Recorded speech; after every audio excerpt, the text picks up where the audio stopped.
एक बार एक लड़की ने एक एंट्रेंस एग्जामिनेशन को क्रैक करने की बहुत कोशिश करी, बहुत मेहनत करी, लेकिन उसके बाद भी वो उसको क्रैक नहीं कर पाई, जिसकी वजह से वो अंदर से पूरी तरह से टूट गई, बहुत परेशान रहने लग गई, दुखी रहने लग गई।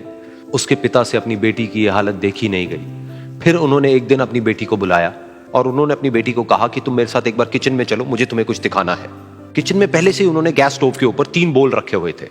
फिर उन्होंने उन तीनों बोल्स के अंदर पानी भरा, एक के अंदर कुछ आलू डाले, एक के अंदर कुछ अंडे और एक के अंदर कॉफी बीन्स, और उसको उबलने के लिए छोड़ दिया। उसके बाद में 5 मिनट हो गए, 10 मिनट हो गए, 20 मिनट हो गए, और वो वहां पर खड़े रहे अपनी बेटी के साथ में और उसको देखते रहे।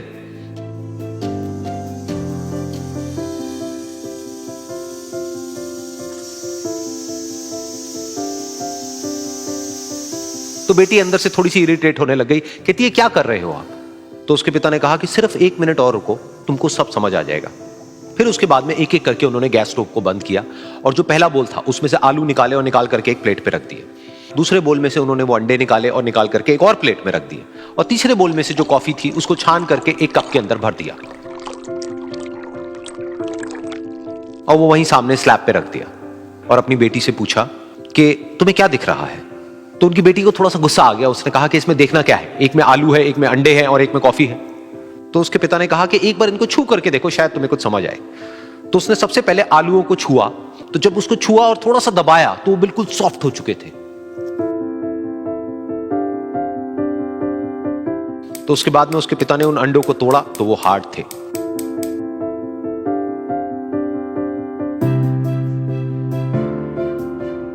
और फिर उसके पिता ने वो कॉफी वाला कप उठाया और अपनी बेटी को कहा कि एक बार इसको सूंघ करके देखो। तो जब उनकी बेटी ने उस कॉफी को सूंघा तो उसके चेहरे पर एक स्माइल आ गई। फिर उसके पिता ने अपनी बेटी को कहा कि तुमने ध्यान से देखा कि क्या हुआ यहां पर? ये तीनों ही बिल्कुल एक ही सिचुएशन में गए, लेकिन तीनों ने अलग अलग तरीके से रिस्पॉन्ड किया। तो पहला यानी कि आलू, जब हमने उसको उस पानी में डाला था उससे पहले वो बहुत ही हार्ड थे और स्ट्रांग थे, लेकिन गर्म पानी में जाने के बाद में वो अंदर से बिल्कुल सॉफ्ट हो गए, यानी कि कमजोर पड़ गए। दूसरे थे अंडे, जो गर्म पानी में जाने से पहले अंदर से बिल्कुल ही कमजोर थे, लेकिन गर्म पानी में जाने के बाद वो अंदर से स्ट्रांग हो गए। तीसरी थी कॉफी, जिसने कुछ ऐसा किया जो इन दोनों से बिल्कुल अलग था, यानी कि उसने उस गर्म पानी में जाने के बाद में खुद को नहीं बदला, बल्कि उस पानी को ही बदल दिया। बिल्कुल इसी तरह से हमारी जिंदगी में भी होता है। तुम्हारे ऊपर है कि तुमको इन तीनों में से क्या बनना है। एक, आलू के जैसा, यानी कि जब तुम्हारी जिंदगी में कोई मुश्किल आए तो तुम अंदर से पूरी तरह से टूट जाओ, यानी कि कमजोर पड़ जाओ। दूसरा, अंडे के जैसा, यानी कि जैसे ही तुम्हारी जिंदगी में कुछ मुश्किलें आए, वो मुश्किलें तुमको अंदर से तोड़े नहीं, बल्कि तुम अंदर से और स्ट्रांग हो जाओ। या फिर तीसरा, यानी कि कॉफी के जैसा, मतलब कि जब तुम्हारी जिंदगी में कुछ मुश्किलें आए तो तुम ना सिर्फ उन मुश्किलों का डट करके सामना करो, बल्कि अपनी जिंदगी को ही बदल दो।